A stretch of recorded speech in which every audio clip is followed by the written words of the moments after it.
नमस्ते, कैसे हैं आप सब। स्वागत है आपका हमारे चैनल पर।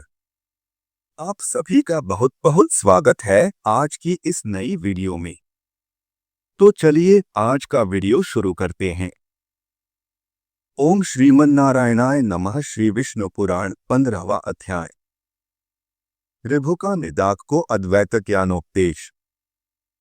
श्री पराशर जी बोले, हे मैत्रेय, ऐसा कहने पर राजा को मौन होकर मन ही मन सोच विचार करते देख वे विप्रवर यह अद्वैत संबंधिनी कथा सुनाने लगे। ब्राह्मण बोले, हे राजशार्दूल, पूर्व काल में महर्षि ऋभु ने महात्मा निदाक को उपदेश करते हुए जो कुछ कहा था यह सुनो।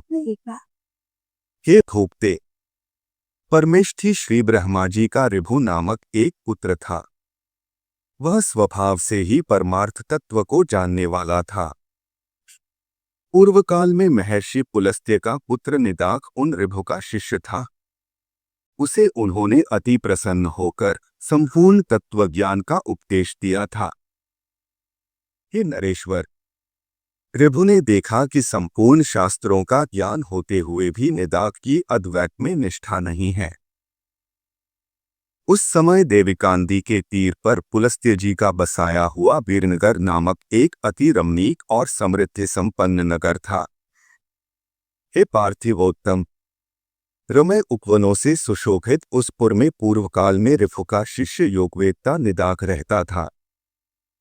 महर्षि ऋभु अपने शिष्य निदाक को देखने के लिए 1 सहस्र दिव्य वर्ष बीतने पर उस नगर में गए। जिस समय निदाक बलि वैश्वदेव के अनंतर अपने द्वार पर अतिथियों की प्रतीक्षा कर रहा था, वे उसके दृष्टिगोचर हुए और वह उन्हें द्वार पर पहुंच अर्घ्यदान पूर्वक अपने घर में ले गया। उस द्विजश्रेष्ठ ने उनके हाथ पैर धुलाए और फिर आसन पर बिठाकर आदर पूर्वक कहा, भोजन कीजिए। ऋभु बोले, हे विप्रवर, आपके यहाँ क्या क्या अन्न भोजन करना होगा यह बताइए, क्योंकि कुत्सित अन्न में मेरी रुचि नहीं है। निदाक ने कहा, हे द्विजश्रेष्ठ, मेरे घर में सत्तू, जौ की लपसी, कंदमूल फलादी तथा पुए बने हैं। आपको इनमें से जो कुछ रुचे वही भोजन कीजिए। ऋभु बोले, हे द्विज, ये तो सभी कुत्सित अन्न है।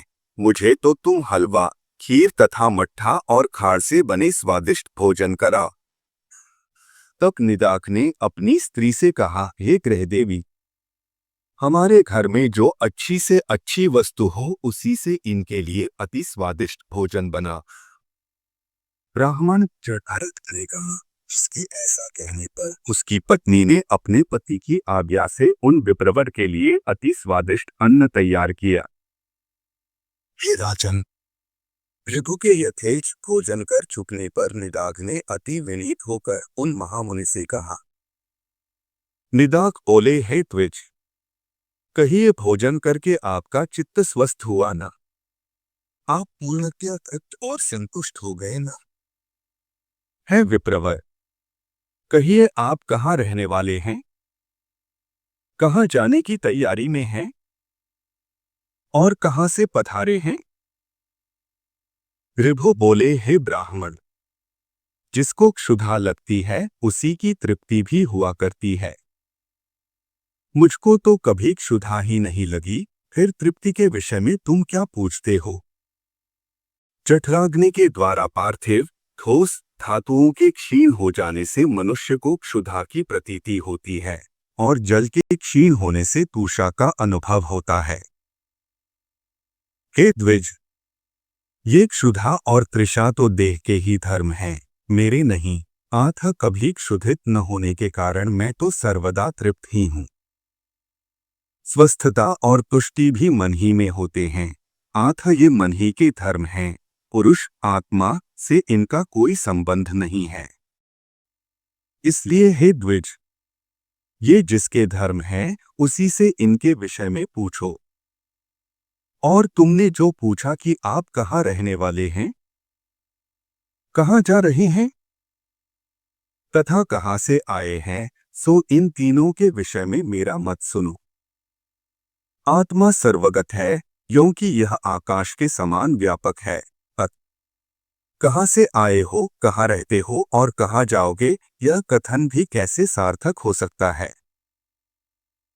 मैं तो न कहीं जाता हूँ, न आता हूँ और न किसी एक स्थान पर रहता है।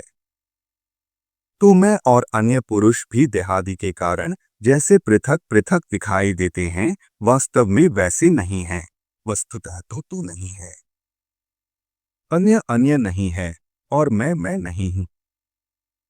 वास्तव में मधुर मधुर है भी नहीं। देखो, मैंने तुमसे जो मधुर अन्न की याचना की थी, उससे भी मैं यही देखना चाहता था कि तुम क्या कहते हो। हे द्विजश्रेष्ठ, भोजन करने वाले के लिए स्वादु और अस्वादु भी क्या है? क्योंकि स्वादिष्ट पदार्थ ही जब समयांतर से अस्वादु हो जाता है तो वही उद्वेगजनक होने लगता है। इसी प्रकार कभी अरुचिकर पदार्थ रुचिकर हो जाते हैं और रुचिकर पदार्थों से मनुष्य को उद्वेग हो जाता है। ऐसा अन्न भला कौन सा है जो आदि, मध्य और अंत तीनों काल में रुचिकर ही हो। जिस प्रकार मिट्टी का घर मिट्टी से लीपने पोतने से दृढ़ होता है, उसी प्रकार यह पार्थिव देह पार्थिव अन्न के परमाणुओं से पुष्ट हो जाता है। जौ, गेहूं, मूंग, घृत, तेल, दूध, दही, गुड़ और फल आदि सभी पदार्थ पार्थिव परमाणु ही तो हैं। इनमें से किसको स्वादु कहें और किसको अस्वादु? अतः ऐसा जानकर तुम्हें इस स्वादु अस्वादु का विचार करने वाले चित्त को समदर्शी बनाना चाहिए, क्योंकि मोक्ष का एकमात्र उपाय समता ही है। ब्राह्मण बोले ही राजन।